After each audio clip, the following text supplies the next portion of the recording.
ইলমি কথাগুলোকে কিভাবে সাধারণ মানুষের উপযোগী করে সহজ সরল করে উপস্থাপন করা যায়, যেন এক একটা মাহফিল না এক একটা ইলমের ক্লাস।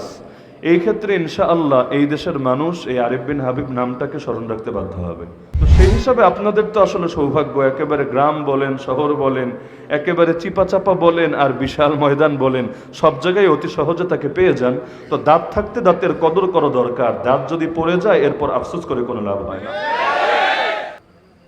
এতক্ষণ পর্যন্ত অত্যন্ত মূল্যবান আলোচনা করছিলেন আজকের মাহফিলের অন্যতম গুরুত্বপূর্ণ মেহমান, বাংলাদেশে মাহফিলের অঙ্গনে এক উজ্জ্বল নক্ষত্র, এক কিংবদন্তি তারকা হজরত মাওলানা মুফতি আরিফ বিন হাবিব দামাত বরাকাতুহুল আলিয়া।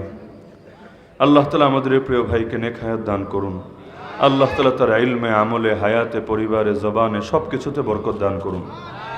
আল্লাহ তাআলা জালেমের জুলুম থেকে, হিংসুকের হিংসা থেকে, দুশ্মনের দুশ্মনী থেকে, শকুনদের কুদৃষ্টি থেকে তাকে চিরজীবন নিরাপত্তার চাদরে আবৃত রাখুন। মাঠে ময়দানে এরকম আরো কিছু মানুষ যদি ব্যাপকভাবে তৈরি হয়ে যেত, তাহলে বাংলাদেশে এই মাহফিলের অঙ্গন থেকে অন্তত ভিত্তিহীন, জাল, আজিব, গারিব, কল্পকাহিনী, কেচ্ছা, অলিক বিশ্বাসের চর্চা একেবারেই চিরতরে বন্ধ হয়ে যেত। ইলমি কথাগুলোকে কিভাবে সাধারণ মানুষের উপযোগী করে সহজ সরল করে উপস্থাপন করা যায়, যেন এক একটা মাহফিল না এক একটা ইলমের ক্লাস। এই ক্ষেত্রে ইনশাআল্লাহ এই দেশের মানুষ এই আরিফ বিন হাবিব নামটাকে স্মরণ রাখতে বাধ্য হবে।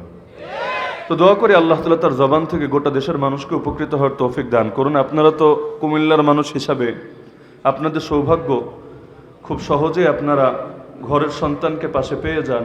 ঢাকায় থাকেন হিসাবে ঢাকা, নারায়ণগঞ্জ, গাজীপুরের মানুষেরও সৌভাগ্য অতি অল্প সময়েই তাকে পেয়ে যায়।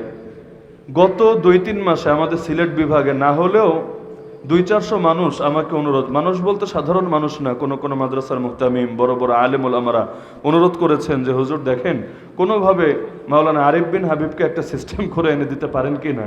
আমি বললাম আমি যতটুকু জানি তিনি তো দূরের সফরে যান না, শারীরিক সমস্যার কারণে এবং আরও বিভিন্ন ব্যস্ততার কারণে দূরের সফর এড়িয়ে চলেন। তারপরও সবাই অনুরোধ করতে থাকে দেখেন না কোনোভাবে পারেন কি না। তো সেই হিসাবে আপনাদের তো আসলে সৌভাগ্য, একেবারে গ্রাম বলেন, শহর বলেন, একেবারে চিপাচাপা বলেন আর বিশাল ময়দান বলেন, সব জায়গায় অতি সহজে তাকে পেয়ে যান। তো দাঁত থাকতে দাঁতের কদর করা দরকার। দাঁত যদি পড়ে যায় এরপর আফসোস করে কোনো লাভ হয় না।